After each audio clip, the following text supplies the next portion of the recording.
Hey everyone, I wanted to make a video today about how essential trust and rapport is to being an effective ally.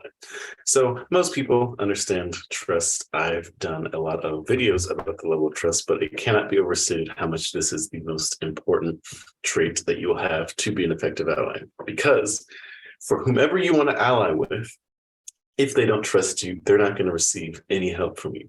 Doesn't matter how good your idea is, no matter how skilled you are, how great your superpower is, how much you care about helping. If you don't have trust with this person, they're not going to help you. Trust with this organization, trust with this group of people.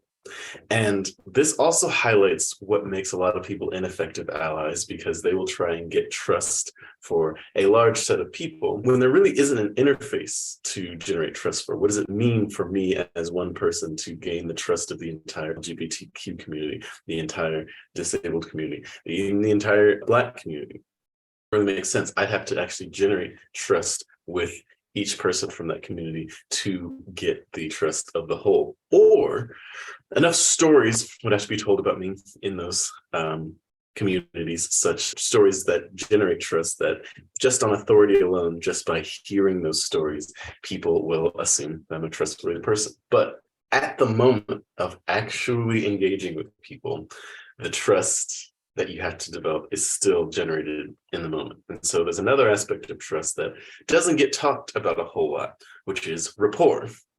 Before you learn anything about someone, your mirror neurons are firing, your empathy buttons are going up, and you're developing something called rapport, which is the felt sense of, is this person okay? Can I trust them? Can I open up with them? Like, what is our connection like? And so while you want to develop trust, one of the main vehicles for trust is rapport. So as I've mentioned, earning trust is a manner of answering three questions. Are you capable? Do you have integrity? And are you a good person? These questions come down to, can you do X? Will you do X? And are you a good person? When it comes to developing trust, if you see that someone doesn't trust you to do an activity, the easy solve for that is to demonstrate that you can, hopefully by getting permission from them to do so, or showing the ways in which you not having that skill doesn't necessarily matter, or making a commitment to learning that skill and not letting that person have to trust you until you can demonstrate that. Very easy.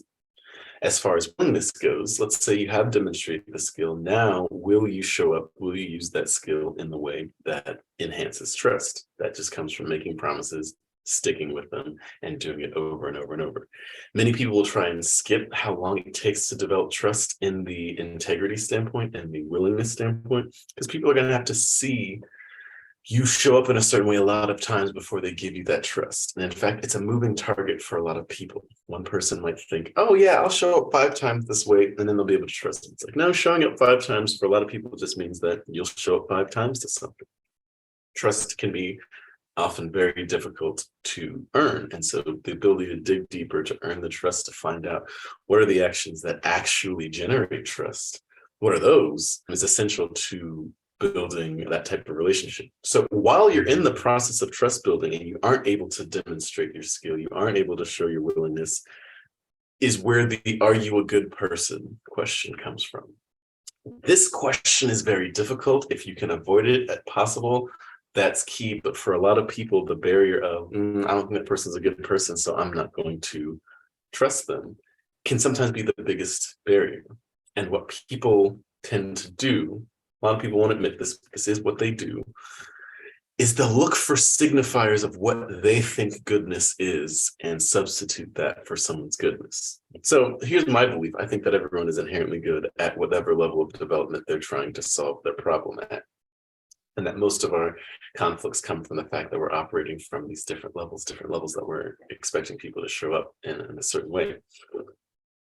While these conflicts are going on, it is key that you maintain a sense of rapport, because rapport is one of the ways that allows people to feel as though they are good. And it does this by hacking a human trait, which is we think that people that are like us are good, assuming that you don't have sort of self-hatred, like When I see another Black person, I'm like, something in me is like, they're like me, I'm good, therefore they're good.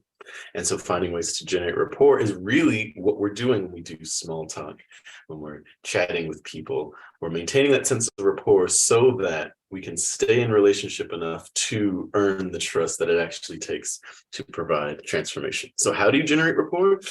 Well, you seek similarity. You ask people questions where you can say, hey, I've had a similar experience than that. Or you share stories about yourself that people can resonate with. Storytelling is actually the key rapport building skill. If you learn how to tell powerful stories about yourself, if you're able to draw out meaningful stories from other people, you can create an intersubjective landscape that allows you to build more trust and give you the opportunity to actually deliver the services that you want to do for someone else. Many people actually break a lot of trust by trying to deliver a service before they've done the rapport game, before they've tested their integrity or their capability. They're so eager to show that they're capable of helping that they won't get consent from the people who they're trying to help. They won't build the rapport. They won't take the time to make sure that whatever they're giving is going to be received well. And so if I could wave a magic wand over all the allyship, all the helping that's being done in this world, it's slow down, do it from a rapport first strategy, find the similarities, find alignment, and then gently probe for what is the barrier for trust between us. The easiest way is to really just have that conversation. It's an awkward, vulnerable conversation, but when you can look someone in the face and say, hey, what's something that I could do that could increase trust between us before I decide to help you? It's a powerful thing to do. And I don't see it that often. So I challenge you all to make a game of learning how to actually test how much trust does someone have in you. Because one of the things that people often fail at is they don't know how much people trust them. They're so afraid of being untrustworthy that they don't even ask people, hey, do you trust me? How do you trust me? Where do you trust me? What can I do to increase that trust? Being good at that conversation is going to make you one of the more effective allies in the world just by practicing that. So play around with that and see what it looks like to generate rapport. What types of people do you naturally have rapport with? What people are difficult for you to have rapport with? What types of people do you naturally trust? What people are difficult for you to trust? When you start being able to take responsibility for the people that you trust, people that you have rapport with, you'll be able to expand, have trust and rapport with other people, and ultimately deliver effective allyship to them.